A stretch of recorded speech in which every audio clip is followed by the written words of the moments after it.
पाकिस्तान के भारत को मई के महीने में जो इबरतनाक शिकस्त दिलवाया गया, जंग के मैदान में 7 उनके जहाज गिराए थे पाकिस्तान ने, उनको एक मिलिट्री ढांचे पे इबरतनाक शिकस्त दिलवाए थे। सफारती मकाम पे मैं आपको बताऊं, मैं पाकिस्तान का वजीर खारजा रहा हूं, मैं आपको ये समझाना चाहूंगा कि पाकिस्तान इस जंग के बाद पाकिस्तान का जो स्टैंडिंग है आलमी दुनिया में वो आपके सामने है, और जो भारत का है, मोदी अपना मुंह छुपा रहा है दुनिया से।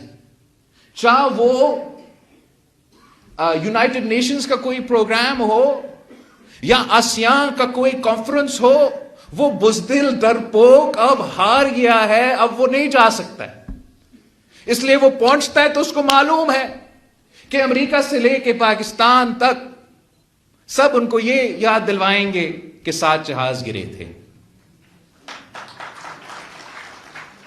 और मैं उनको बताना चाहता हूं कि बच्चा बच्चा जानता है कि आप कश्मीर के अवाम के साथ क्या करना चाहते हो।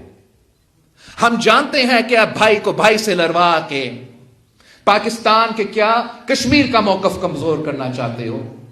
आप चाहते हो कि भाई भाई से लड़े, हम आपस में लड़ते रहें और आप अपने साजिश में कामयाब हो। आप चाहते हो कि पाकिस्तान और कश्मीर के जो भाईचारा है, जिसके नतीजे में यह आज तक जिदोजहद जारी है, उसमें हमें कोई नुकसान पहुंचाया जाए। मैं मोदी सरकार को बताना चाहता हूं कि आप जंग में भी हारे और इंशाअल्लाह ताला आपका इस साजिश भी नाकाम रहेगा।